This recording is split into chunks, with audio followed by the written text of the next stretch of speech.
Good afternoon, everybody. How are you doing? You guys enjoying the summit? Hopefully there's good networking, and we love veterans. And of course, as a 20-year service disabled veteran, many times I've had to leave my wife and family alone on 10, 7-month deployments, probably 22 detachments. I was one of those people in the military that I see some people that never deploy. I'm sure you're familiar with that. I wasn't one of those guys. I want what they had. But I was always like, I'd always show up to a ship or a battalion. They're like, oh, well, guess what? We're rolling out next week. What? I don't know how I always timed it, but I think it was just me. But anyway, I just want to thank you so much for being here. And as Sean said, Sean, by all means, we work very closely with the SBA. They're our brothers and sisters. And so, Sean, please, at the end, please give a presentation, at least 2 or 3 minutes on what the SBA does, what you do, because we have plenty of time to do that. I'm sure you wouldn't mind as well. I just again want to welcome you to the summit. I'll be talking about the VetBiz or the CBE certification.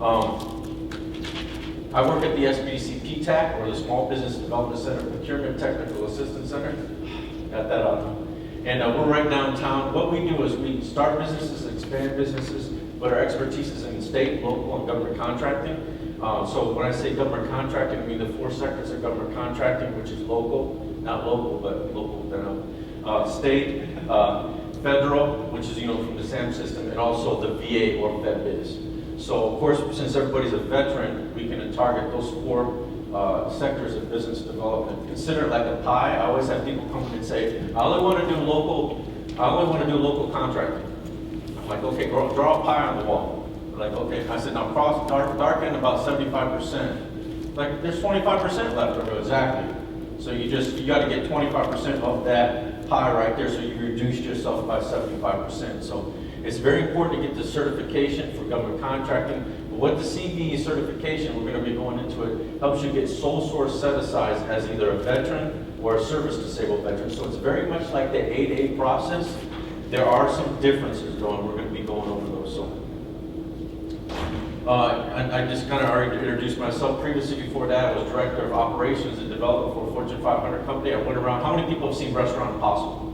The big British guy. That's kind of what I did, but he's bigger and I'm small. But anyway, I went around and I would work with the local. I would travel 35 to 40 each year and teach them how to do government contracting, because they were civilian owners and they didn't want nothing to do with government contracting.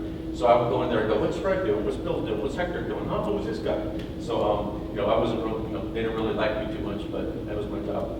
But anyway, that's kind of what I do. And obviously right now, what I do is help people with their business get service disabled set aside. So let's talk a little bit about it. Service disabled businesses or VSOBs who want to participate in the VA's Veteran First Contract Fund must be verified in the CVE process, or Center for Ventures Enterprise, in order to be eligible for VA contracts. And right now this is very important because a lot of the federal contracts that you see are being moved to the VA. And here's what I mean by that. On the SAM system or VetBiz ops, you're going to see all the government solicitations over $25,000. Now, does the VA stick those solicitations on VetBiz ops? The answer is yes. But if you look there, they're starting to, if you look in the corner, it always says set aside. Does you guys notice that on the solicitation? Well, that's very important, because if the agency is from the VA and it says set aside for a veteran-owned business, guess what that means? You got to have that certification just to be eligible to bid on the contract. So that's why it's so important. The Centers for Veteran Enterprise are evaluation efforts to verify service disabled veteran-owned businesses and veteran-owned businesses. So we're going to talk a little bit about that. The director of this, the Veterans Enterprise verifies the veteran-owned business and small business for inclusion into the veteran database. So long and short is, once I do your certification, I'm going to be going over it in detail. They put you in a big pool or a database for VetBiz as one of the eligible vendors, not only for the state, but for the federal government, for every service. So it doesn't matter if you do medical, you're going to be in one big database. So based upon your NAICS code and your set-aside, service disabled set-aside or VSOB, you're going to put in a database to be eligible for contracts. So when they're looking for a vendor, if you're in that database and you're certified, they want you. They want to do business with you. So they're going to be searching for you, whether it's local, state, or federal. Companies granted approval to the VetBiz offer preferential access Remember we talked about service disabled set-aside? So you get preferential access for set-asides that other veterans don't get. The biggest misconception we have is a lot of people will come in and say, oh, the VA already got that certification. We have to be very careful when people come in there, because what do you think they think when I say, are you a veteran-owned business and are you in the system? They think I mean the SAM system, or System Award Management. That's a self-certification. We also help people with that too as well. But the VA, the CVE certification, is a process that we develop together. So it's a certification process like 8A. The SAM system, I can get you in there in 1 day. You just go through the SAM system that helps you on the federal side. So we help you with that. There's the website, and we're going to be going all over that. So let's go over the 4 elements of verification of what's required. So very important. Number 1, we have to have total ownership. So as a veteran-owned business, you have to be able to say that you're at least 51%. We're going to be into that. We're going to be talking about control, and then we're going to be talking about eligibility, and then how to get verified. Like, man, it's getting complicated already. Aren't you glad I got a process for this? We'll talk about that in a second. Okay, so what are the standard or basic requirements? So when somebody comes to my office and say, Curtis, I want to get CVE certified, I want to get VetBiz certified, we immediately do a business technical review, and we check. What we do is a suitability tool, which the 8A system has too as well. And we check a couple things. The ownership must be direct. It can't be indirect. Does that make sense? In other words, it can't be through a non-veteran. It has to be the veteran-owned business, and the veteran owns at least 51%. Again, we're going to be talking about that, but it has to be direct. It must be unconditional, meaning no strings attached. Well, I own my own business, but really I don't hire and fire. Mabel actually does that for me. Guess what? That's not direct control. We do see that a lot, where the spouse or somebody else has control over hire and fire and actually is signing the paychecks. I've heard that one before. So, highest compensation, you have to be the highest paid. Can I make a quick comment on that? Yes. I don't mean. No, go ahead. This one is interesting. Compensation does not mean salary. Right. Compensation does not mean salary. When you start off your business, you're going to pay people more than you because you're trying to attract the best and the brightest. And as an owner, you go, you know what, I'll get mine later. So don't let that hang you up. Talk to your attorney. Basically, if you have an attorney, that's where you get them in, and you talk to your accountant. Because compensation does not mean salary. Leaving that breadcrumb for you. So don't get hung up on my project manager or my salesperson makes more than me. That's okay, because that's salary. If you got questions, I got to be kind of careful because I don't want a VA to come back and go, you told them, you want to talk to me offline about that? Feel free. Sorry, go ahead. No problem. It's a great point. And there's ways that we're going to be going through it when I go through. I'm going to give you a sample LLC. As you know, an LLC is the most common business that we do. Not that we don't work, I work with corporations, whether it's startup, expansion, government contracting, even at the $1 million level. So people will come to me and say, Curtis, I've owned a business for 27 years, but help me, I need a restructure. So wherever the business is at, we're going to help them. So we don't just do startups, we do advanced businesses as well, even some of the big heavy hitters that you're going to know, being familiar with in San Antonio. So, as he said, highest compensation, we're going to cover that one on 2.5, so we're going to use an example of LLC, and that's the payroll document. So again, like you said, you have to get with your CPAs and CFOs, and there's a way that you can do that so you stay in line with VA standards on that. Highest officer, because you have to have the highest position. This is very important. Now, it does vary. We build a lot of structures. There's S Corps, C Corps. We also teach structure, so it does vary on the structure, whether it's LLC and LLP. So there are differences. I've written one for every structure, so every certification structure I got a process for it. And then majority stockholder. This is very important. So we're going to be going all the way through that when I give an example, but these are just some of the outlays. Another thing is control of day-to-day strategic operations. Now let me talk about this a little bit. We understand that within a company, especially a big company, you're going to delegate down, and the VA is very aware of that. But what they're looking for is that overall, you're managing those efforts. Does that make sense? A lot of times when people come to our office, that's not the case. Not only are they not managing the daily operations, they have 2 or 3 businesses, In every business they submit, they say, I devote 100% of my time to it. Well, that's impossible. We can't have 3 businesses you devote 100% of the time. It's called what the VetBiz calls divided time.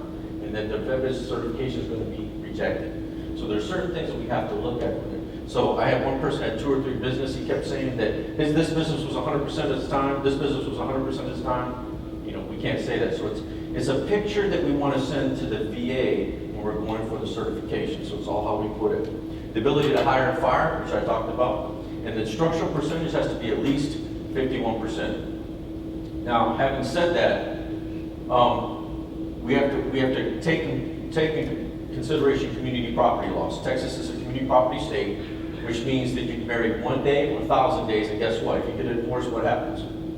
It's immediately 50-50. Well, guess what? We're in violation of what? The 51% rule. So what we do is we get a community property letter or spousal community property letter, which when the spouse disclaims their interest in the particular LLC or the business in the case of divorce. The reason we do that is we have to maintain a 51% majority of that. So, you want to talk about that one offline? See me about that one. How many of y'all, if your spouse came up to you today and said, sweetheart, the business is doing really well. I mean, you've been married a while, right? Business is doing really, really well. I'm going for the certifications. I need you to, today up front, disclaim any part of that. Did you sign that? Just seriously, would you sign it? Okay, talk to me offline.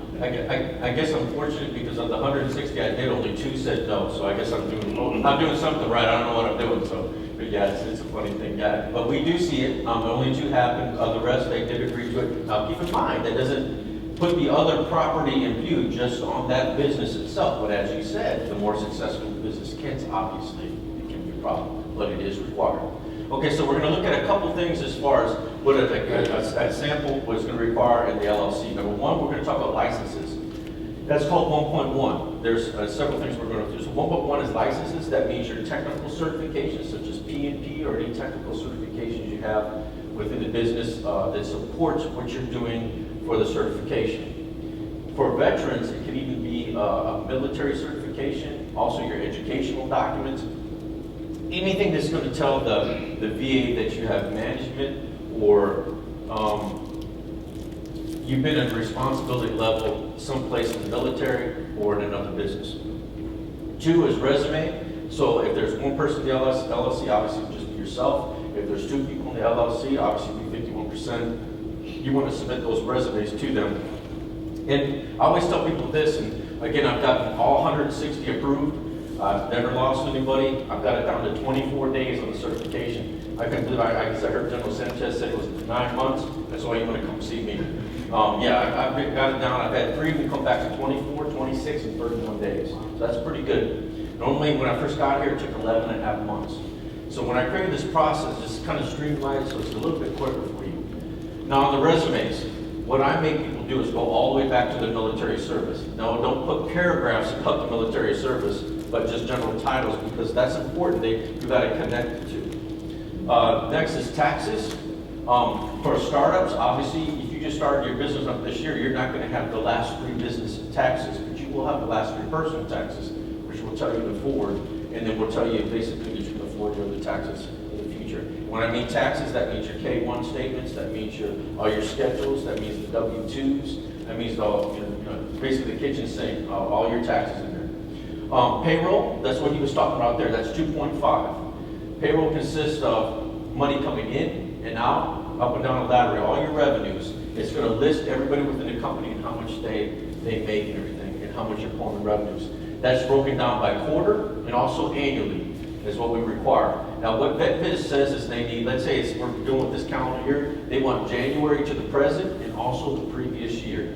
So the complete previous year, and if it's this year, it'd be January to the present. So that's the kind of snapshot they're looking for.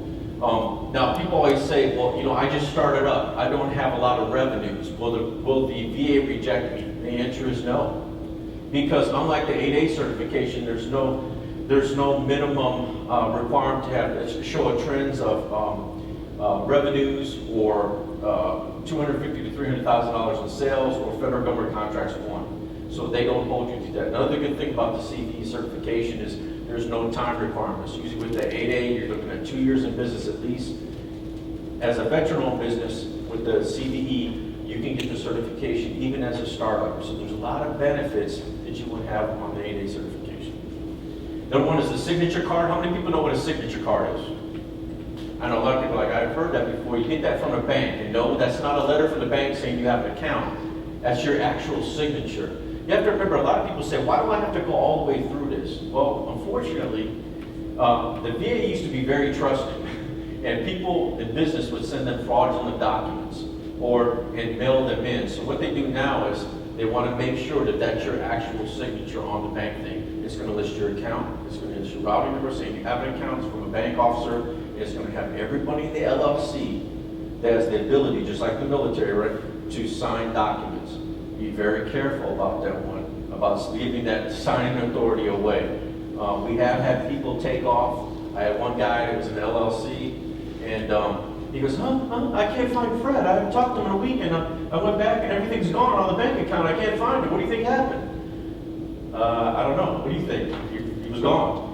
We have to be careful that in the LLC operating agreement, which we talked about 3.2, you should make sure that if you have signature authority, if you don't want the minority partner to have signature authority, you make sure you put that in there. Keep in mind, the LLC is like a club, meaning it's going to have one account and everybody's going to draw from that account. So unless you set up those parameters in the LLC operating agreement or through addendums, you're going to have some problems. Contracts. They're going to ask you, have you any federal contracts won? This is where the past performance comes in. Now, if you do have contracts, it's going to vote well for you. And what I mean by contracts is they're looking for federal, local, or state contracts, mainly federal and state. And I'll tell you what I mean. They're looking for past performance.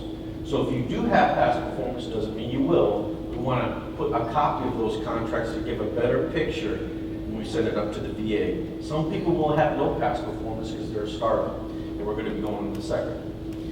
The other half of the one previously that I didn't mention is part B is they're going to ask you for 20 canceled checks or sales invoices. Does everybody know what I mean by that? Meaning past transactions, not contracts, past sales or transactions that you have or sales invoices proving past performance. So if you did a one-off sale to a particular company, you're going to keep that sales invoice because we're going to submit that in lieu of the contracts because we don't have contracts. So some people have, does that make sense? Some people have local sales and transactions. That's past performance. They want to look at that. So we'll submit that in lieu of a contract.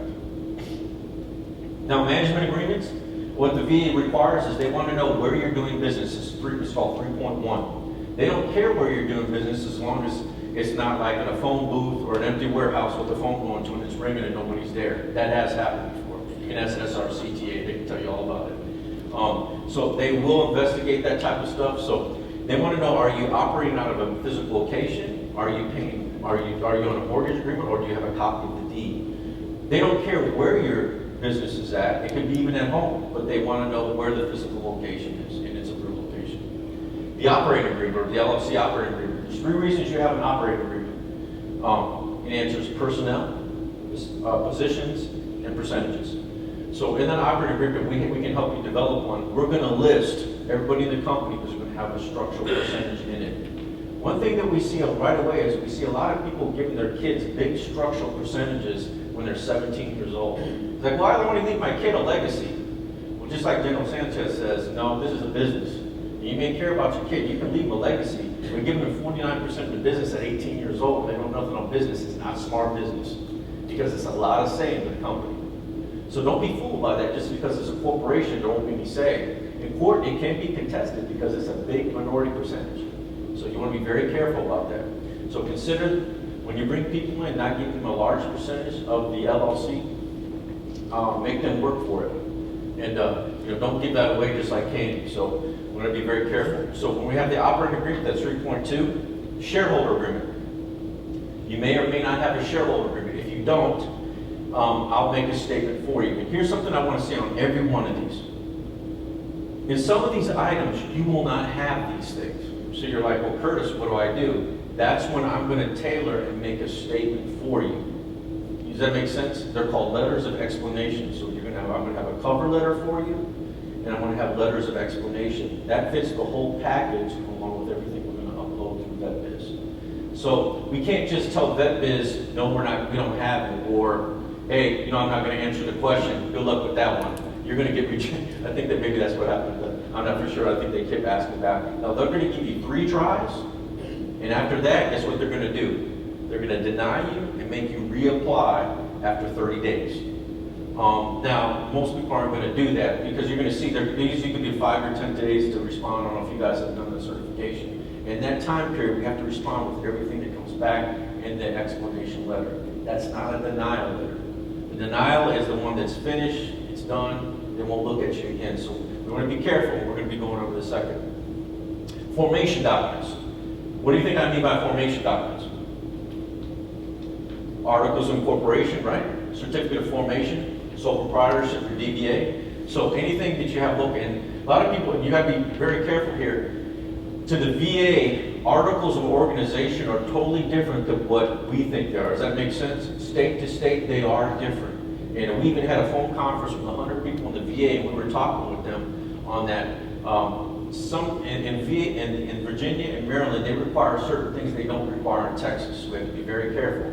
We also remind the VA that the VA can't tell another state what to do because it's a violation of sovereignty and the state's rights. So we remind them that hey, Texas is its own state. Of course, Texas, we're going to fight, right?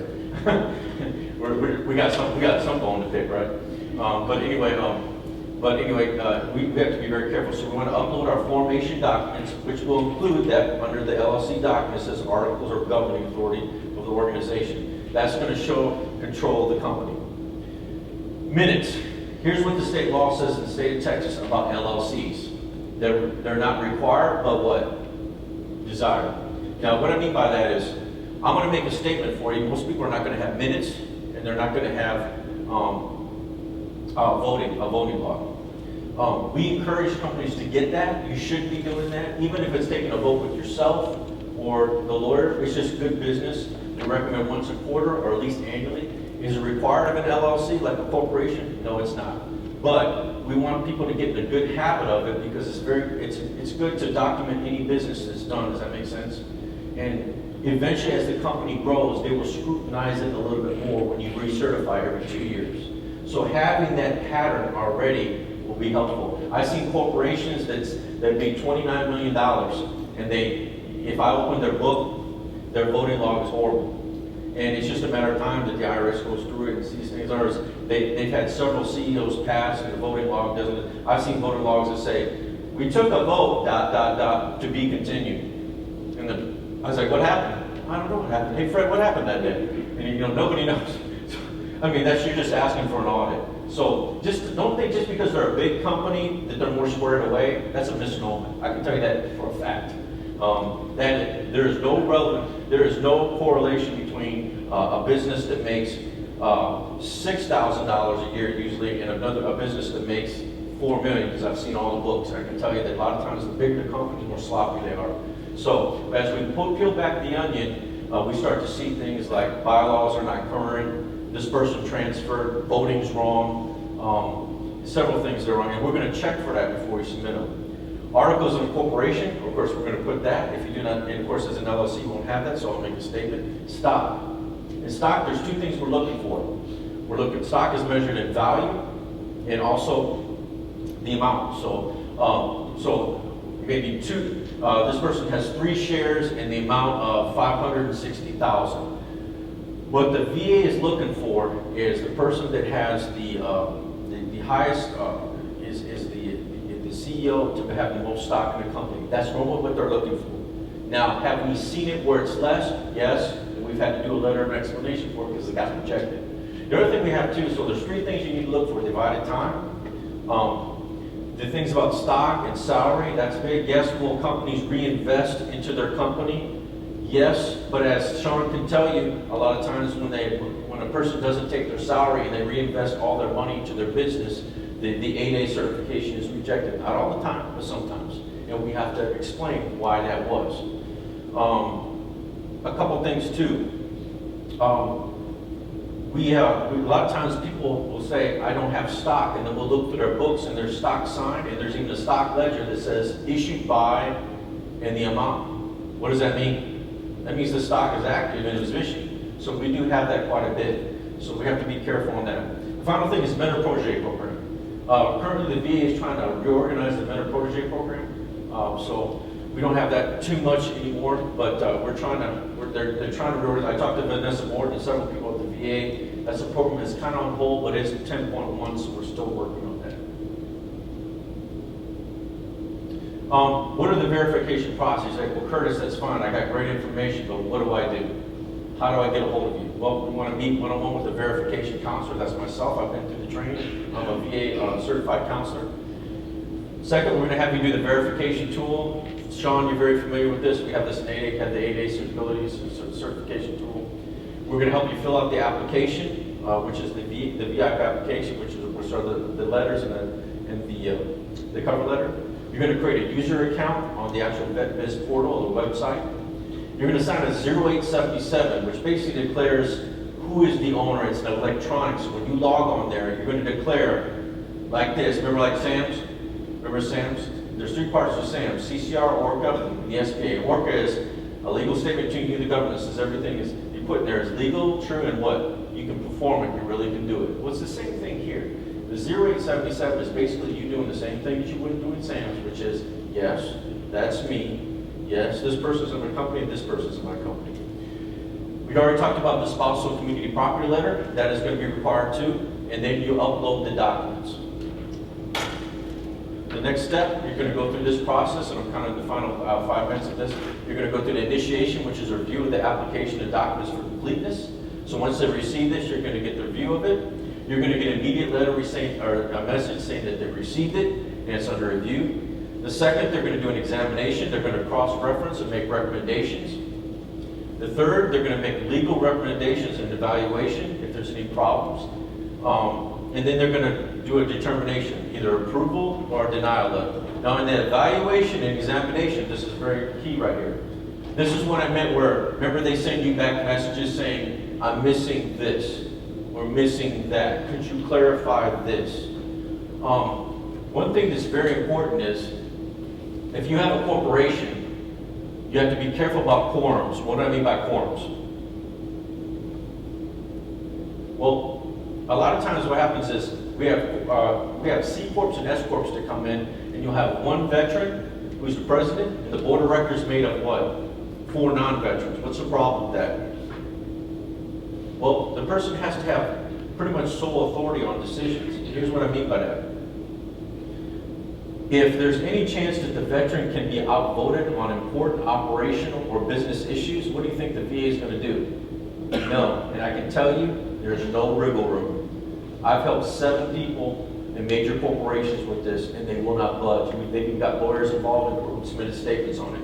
And the reason being is, this is why it's a good idea to hire other veterans as part of the corporation, because the statement they're going to give you back is, the non-veterans, what, can always outweigh the vote of the veteran because it's a board of directors. And in the bylaws it says, hence, any decision made can be what? Where 2/3 of the vote can be outvoted by the president and the board of directors. So that's how that's possible. The only way you can get around that is what? Change the bylaws. But here's the problem. The person goes back and goes, hey guys, I really need to change the bylaws so I can get the certification, but basically what it says is you can't contest me on anything. What do you think the board of directors are going to say? No. See, that's a problem with doing it at that time. So you want to make sure that you actually know what your bylaws say and what the rules say and what your authority is. So be very careful on that.